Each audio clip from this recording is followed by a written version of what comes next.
And the problem is that we need to redistribute productivity. Right? Britain has an acute problem of productivity. Productivity at the moment, labour productivity is falling. Right? It's been at best stagnant for the last 10 years. Right? And that is an average made up of two very different processes.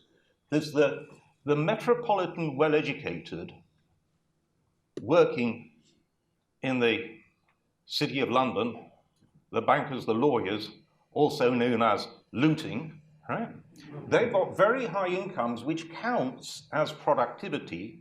An awful lot of that is actually plunder.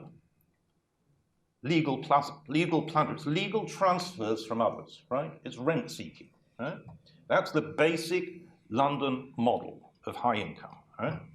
And then you've got everybody else, and their productivity is falling, low and falling, right? Why? Because we've had very little investment in the skill accumulation of the half of the population that doesn't go to university. Britain has a ludicrous model of training in which the top half of the population by cognitive abilities goes to universities, which is too many, right? And everybody else gets damn all, right? If we want to know how to do training, use the Swiss model, right? The Swiss are not a load of rampant Marxists, right? But what the Swiss do is, it's got one of the top 10 universities in the world, right? It's almost as good as us, right? But 60% of Swiss kids choose not to take that route. They take the vocational training route. It is as prestigious. You can end up running a Swiss bank as chief executive, taking that vocational route.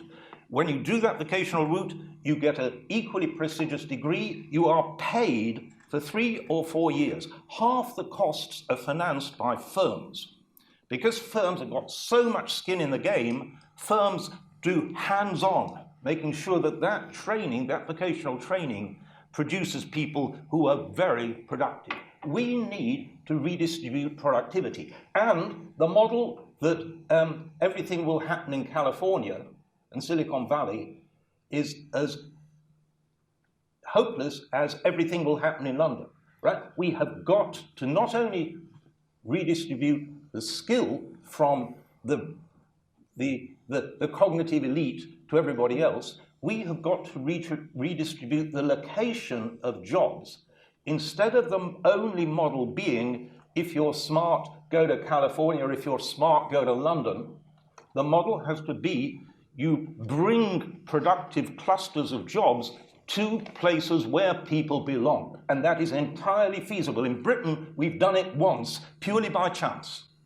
And it's Edinburgh. Great. So what we've got actually... I need to say where I agree with him. Can I say where I agree with him? Very briefly, because then I'd like to hear the audience. Because in the short outline of the book, we couldn't go through everything, but the other pillar of redistribution is, as I said, skills and assets. Skills is exactly the point we make. Public higher education and vocational training in California. We have a California State University system with 480,000 students that is the main route of upward mobility from the bottom 20% to the top 20%. That's closely linked to the skill needs in the various communities. It's a public university.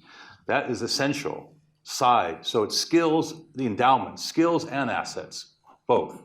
But I also think that you're addressing slightly different problems. Paul is addressing an inequality of opportunity and productivity, whereas in a way, the problem you're addressing, Nicolas, is a problem that there won't be jobs, whether you're skilled or unskilled, and therefore you need some equity in the technology which is driving the profits. Isn't that your solution?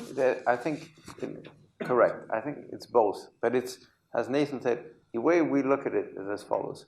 You've got to give everybody a chance. So that's, get people in front of skills and the potential for jobs. You've got to be able to finance this. And our idea is that how do you finance it?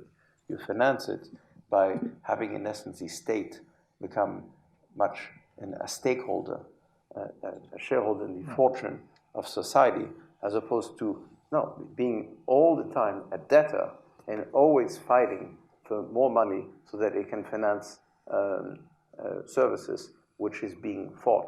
So here the idea is, you mentioned a small country, Switzerland, has been very successful, and I'll mention another small country that's not popular in the West that's also been very successful, that's Singapore. Singapore had that model. Singapore owns, through its sovereign wealth fund, a lot of the productive assets of Singapore. What does that mean? It means Singapore is not a debtor, it's actually an owner, and through the ownership of a lot of the assets of Singapore is the largest contributor to the budget of Singapore. So taxes are actually quite low, and services are incredibly high. So you start with education, healthcare, and even housing financed by the state. So it's a virtuous circle. So going back to Nathan's point, so you finance what you want to finance, which I think is essential. Otherwise, you don't have participation of people, humans. But how do you finance that? How do you bring them in? You've got to solve the other side. So you can't just solve one side without the other. You need both. Singapore financed a lot of its stuff by taxing the appreciation in land and property values. That is, it taxed London, taxed Silicon Valley, the appreciation in land and property values. Singapore, Lee Kuan Yew introduced a rule in 1973. He said, the rise in the value of land and property in Singapore is due to all of us. We're building an incredibly efficient agglomeration. It's not due to the people who own the land. And so from now on, the state will reserve the right to buy any land it wants at 1973 prices. And it did that. It bought 2/3 of the land in Singapore over the course of the next few decades. It sold it off again at much higher prices. It captured the appreciation, the productivity miracle. Right. You're making our point. You think the state needs to own so lots of nodding. Yeah. I think we've got a solution that works for everybody here.